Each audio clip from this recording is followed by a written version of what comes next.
Hi guys, Eugenia from Genius Crypto Learning. So I just want to make you all aware that on the 6th of March, Ledger has released an update to their firmware for the Nano S.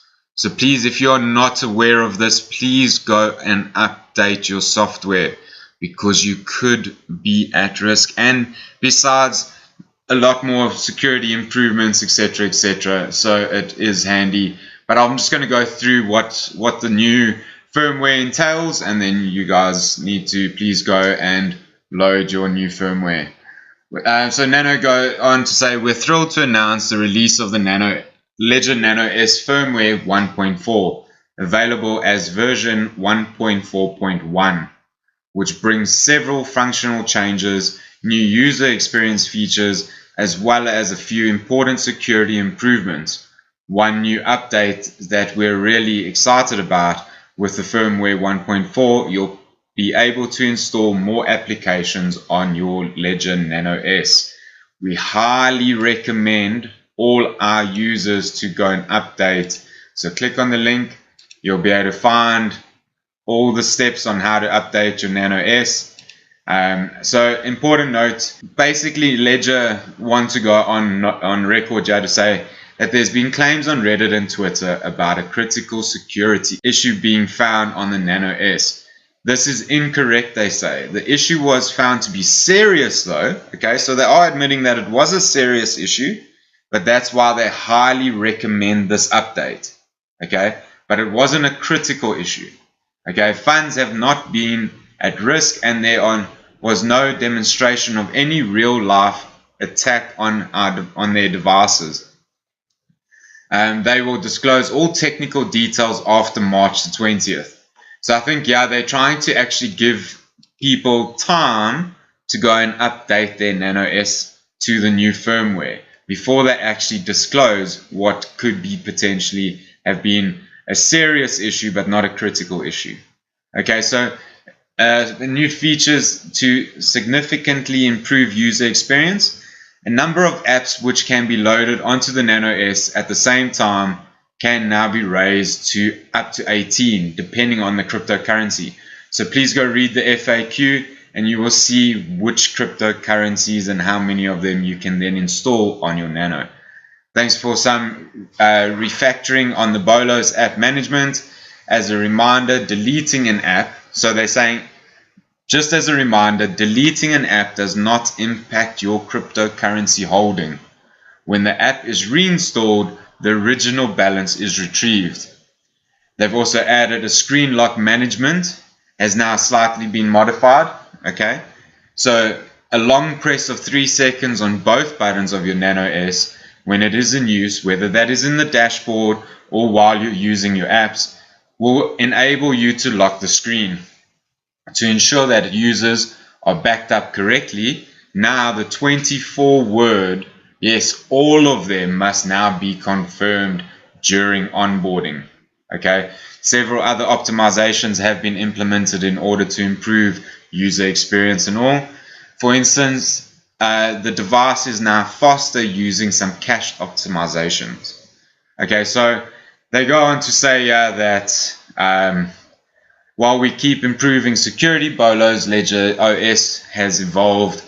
You'll find below some of the latest modifications. The apps are now split into segments, 3 segments. Okay, so it is code, data, installation parameters. 2 different hashes are computed. So code plus data and code plus data plus install parameters. This allows the users to verify data loaded even for apps which have a secret data. Okay, so we go on. They've also U2F tunnels are now supported for DPDUs. Okay, so basically what that is application protocol data unit. Okay, and then also for the software development kit. Okay, so it makes it possible to support all communication protocols with a single interface and avoid using browser support options. 2UF tunnels is very convenient to interface with web applications such as My Crypto and My Ether wallet. Okay, so the software development kit now offers another perimeter for computing memory pointers securely. Okay, so they go on to say cryptographic support has been widely extended. There's a whole new curves that they're supporting. And then they also go on to say the firmware 1.4 includes a few other security improvements. This is why they want you guys to now update to these, and you'll find out now. For instance, the policy to load third-party apps slightly involved. The custom certification authority management is now only available under recovery mode. Okay, it is intended to make malware applications less attractive to promote for inexperienced users. So what they close off here by saying is also they would like to congratulate 2 of their security researchers who successfully found bounties in their firmware 1.3. So if you're on firmware 1.3, there is some security that you need to update to just block those, patch them up really. Through these issues, although these issues were not critical and apply only under quite uncommon conditions, they have now been solved in their firmware 1.4. So they said that they're going to go into more detail about these issues soon. We are very thankful to the researchers, etc., etc. They don't want to go and disclose what the problem is, not yet, not until more people are actually have updated their firmware. So if you have a Nano S, please guys make sure that you have the latest firmware now installed on there. I'm going to leave the link below so that you guys can find the article and then go and install the firmware, or have the guide to install the firmware.